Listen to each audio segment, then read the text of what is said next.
Hi friends, 2023 first recipe. ಯಾವಾಗಲೂ ಏನಾದರೂ ಡಿಫ್ರೆಂಟಾಗಿ ಮಾಡ್ಕೊಂಡು ತಿನ್ನಬೇಕು ಅನ್ನೋದು ಎಲ್ಲರ ಆಸೆ. ಹಾಗೆ ನಾನು ಇವತ್ತು ಡಿಫ್ರೆಂಟ್ ಆದ ರೆಸಿಪಿ ಜೊತೆ ಬರ್ತಾ ಇದ್ದೀನಿ. ಇದು ಥೈ ಫ್ರೈಡ್ ರೈಸ್. ಮಾಡೋದಕ್ಕೆ ಸ್ವಲ್ಪ ವಿಭಿನ್ನವಾಗಿದೆ, ತಿನ್ನೋದಕ್ಕೆ ರುಚಿ ತುಂಬ ಚೆನ್ನಾಗಿದೆ.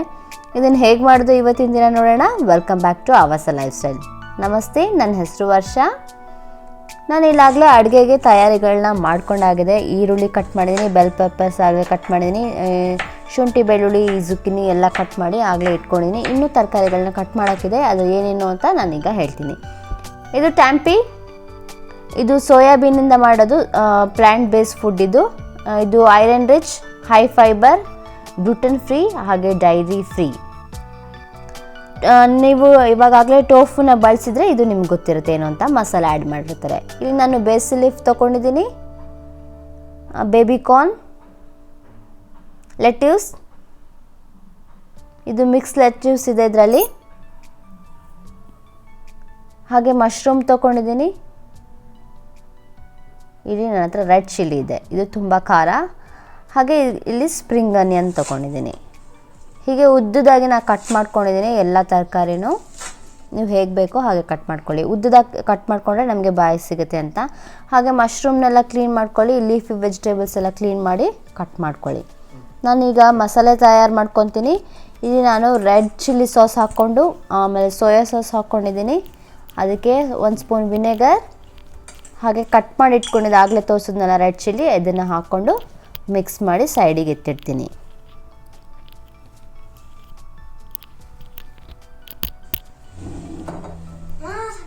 ಇಲ್ಲಿ ಒಂದು ಪ್ಯಾನಿಗೆ ಎಣ್ಣೆ ಹಾಕ್ಕೊಳ್ಳಿ. ಆಲಿವ್ ಆಯಿಲ್ ಆದರೂ ಪರವಾಗಿಲ್ಲ ಅಥವಾ ರಿಫೈನ್ಡ್ ಆಯಿಲ್ ಆದರೂ ಪರವಾಗಿಲ್ಲ, ಎರಡು ಚೆನ್ನಾಗೇ ಬರುತ್ತೆ ಟೇಸ್ಟು.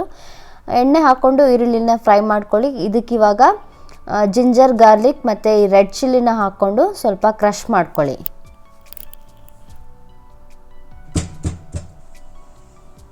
ಜಾಸ್ತಿ ಕ್ರಷ್ ಮಾಡೋದು ಬೇಡ, ಸ್ವಲ್ಪ ಕ್ರಷ್ ಆದರೆ ಸಾಕು. ಇವಾಗ ಈರುಳ್ಳಿ ಫ್ರೈ ಆಗಿದ್ದಕ್ಕೆ ಇವಾಗ ಕ್ರಷ್ ಮಾಡಿ ಇಟ್ಕೊಂಡಿದ್ದನ್ನು ಹಾಕ್ಕೊಳ್ಳೋಣ. ತುಂಬ ಡಿಫ್ರೆಂಟ್ ಆದ ರೆಸಿಪಿ, ಒಂದ್ಸತಿ ಟ್ರೈ ಮಾಡಿ. ಹಾಗೆ ಹೇಗೆ ಬಂತು ಅನ್ನೋದನ್ನು ಕಮೆಂಟ್ ಸೆಕ್ಷನಲ್ಲಿ ತಿಳಿಸಿ. ಆವಾಸ ಲೈಫ್ ಸ್ಟೈಲ್ನ ಇನ್ನೂ ಸಬ್ಸ್ಕ್ರೈಬ್ ಆಗಿಲ್ಲ ಅಂದರೆ ಸಬ್ಸ್ಕ್ರೈಬ್ ಆಗಿ. ಇವಾಗ ಇದೆಲ್ಲ ಫ್ರೈ ಆಗಿದೆ. ಇವಾಗ ತರಕಾರಿ ಹಾಕ್ಕೋತೀನಿ. ಇಲ್ಲಿ baby corn, capsicum, red bell pepper ಇದನ್ನು ಹಾಕ್ಕೊಂಡು ಈಗ ಫ್ರೈ ಮಾಡ್ಕೊತೀನಿ.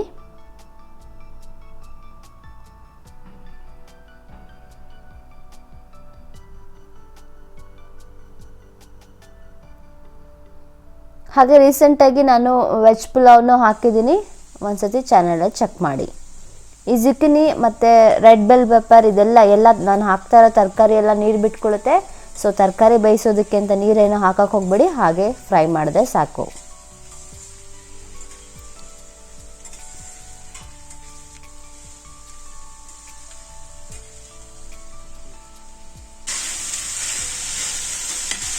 ಇವಾಗ ಮಶ್ರೂಮ್ ಹಾಕ್ಕೊಂಡು ಫ್ರೈ ಮಾಡ್ಕೊಳ್ಳೋಣ. ಇವಾಗ ಸಾಲ್ಟ್ ನಮ್ಗೆ ಎಷ್ಟು ಬೇಕೋ ಅಷ್ಟು ನೋಡ್ಕೊಂಡು ಹಾಕ್ಕೊಳ್ಳಿ. ಇವಾಗ ಲೀಫಿ ವೆಜಿಟೇಬಲ್ಸ್ನ ಹಾಕ್ಕೋತೀನಿ. ಈಗ ಜಾಸ್ತಿ ಫ್ರೈ ಮಾಡೋದೇನು ಬೇಡಲ್ಲ. ಯಾವ ತರಕಾರಿ ಈಗ ಮಾಡಿದ್ರಲ್ಲಿ ಎಲ್ಲ ತರಕಾರಿನೂ ನಾವು ಜಸ್ಟ್ ಶಾಲೆ ಫ್ರೈ ಮಾಡ್ಕೋಬೇಕಷ್ಟೇ, ತುಂಬ ಫ್ರೈ ಮಾಡಬಾರ್ದು, ಅದ್ರ ಕ್ರಂಚಿನೆಸ್ ಹೋಗಿಬಿಡುತ್ತೆ. ಹೀಗೆ ಕ್ಲೋಸ್ ಮಾಡಿಡಿ 1 ನಿಮಿಷ. ಇವಾಗ ರೈಸ್ನ ಆ್ಯಡ್ ಮಾಡಿ. ರೈಸ್ ಸ್ವಲ್ಪ ಹಾಕ್ಕೊಂಡ್ರೆ ಸಾಕು, ಜಾಸ್ತಿ ಹಾಕಕ್ಕೆ ಹೋಗ್ಬೇಡಿ, ತರಕಾರಿ ಜಾಸ್ತಿ ಇರಬೇಕಿದ್ರಲ್ಲಿ.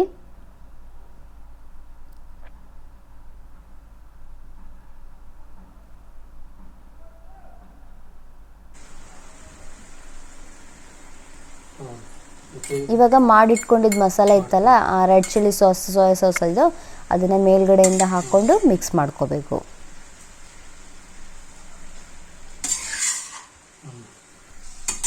ಈಗ ಬೇರೆ ಒಂದು ಪಾತ್ರೆ ತೊಗೊಂಡು ಒಂದು ಸ್ವಲ್ಪ ಎಣ್ಣೆ ಹಾಕ್ಕೊಂಡು ಈ ಟ್ಯಾಂಪಿನ ಫ್ರೈ ಮಾಡ್ಕೊಳ್ಳೋಣ.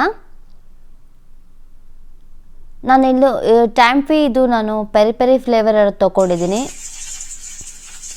ಬೇರೆ ಬೇರೆ ಫ್ಲೇವರಲ್ಲಿ ಸಿಗುತ್ತೆ ನಿಮಗೆ. ಈಗಾಗಲೇ ನೀವು ಟೋಫು ಯೂಸ್ ಮಾಡಿದರೆ ಗೊತ್ತಿರುತ್ತೆ, ಅದು ಪ್ಲೇನ್ ಇರುತ್ತೆ, ಇದು ಮಸಾಲೆ ಮಿಕ್ಸ್ ಆಗಿರುತ್ತೆ. ಹೈ ಪ್ರೋಟೀನ್, ಇದು ಸೋಯಾಬೀನಿಂದ ಮಾಡೋದು. ಇದನ್ನು ನೀವು ಫ್ರೈ ಮಾಡ್ಕೊಳ್ಳಿ. ಘಾಟಿದೆ, ನಾನು ಲಿಡ್ ಕ್ಲೋಸ್ ಮಾಡ್ಕೊಂಡು ಫ್ರೈ ಮಾಡ್ಕೊತೀನಿ. ಫ್ರೈ ಮಾಡ್ಕೊಂಡಿದ್ದನ್ನು ನೀವು ಫ್ರೈಡ್ ರೈಸ್ಗಾದರೂ ಮಿಕ್ಸ್ ಮಾಡ್ಕೋಬೋದು, ಸೈಡ್ ಡಿಶ್ ಆಗಿನೂ ಯೂಸ್ ಮಾಡ್ಕೋಬೋದು. ಇದು ಇಲ್ಲಿ ರೆಡಿಯಾಗಿದೆ. ನಾನು ಇದಕ್ಕೆ ಲಾಸ್ಟಿಗೆ ಬೇಸಿಲ್ ಲೀಫ್ನ ಹಾಕಿ ತೆಗೆದಿಡ್ತೀನಿ. ಥೈ ಫ್ರೈಡ್ ರೈಸ್ ರೆಡಿಯಾಗಿದೆ. ಈಗ ಒಂದು ಪ್ಲೇಟಿಗೆ ಸರ್ವ್ ಮಾಡಿ ಪಕ್ಕದಲ್ಲಿ ಈ ಟ್ಯಾಂಪಿನ ಹಾಕ್ಕೊಂಡು ತಿನ್ನೋದಷ್ಟೇ. ನೀವೀಗ ಲಾಸ್ಟಿಗೆ ಬೇಕಿದ್ದರೆ ಫ್ರೈಡ್ ರೈಸ್ ಜೊತೆಗೂ ಮಿಕ್ಸ್ ಮಾಡ್ಕೋಬೋದು. ನಾನು ಹೀಗೆ ಸರ್ವ್ ಮಾಡಿದ್ದೀನಿ. ರೆಸಿಪಿ ಇಷ್ಟ ಆಗಿದೆ ಅನ್ಕೋತೀನಿ. Thank you so much for watching.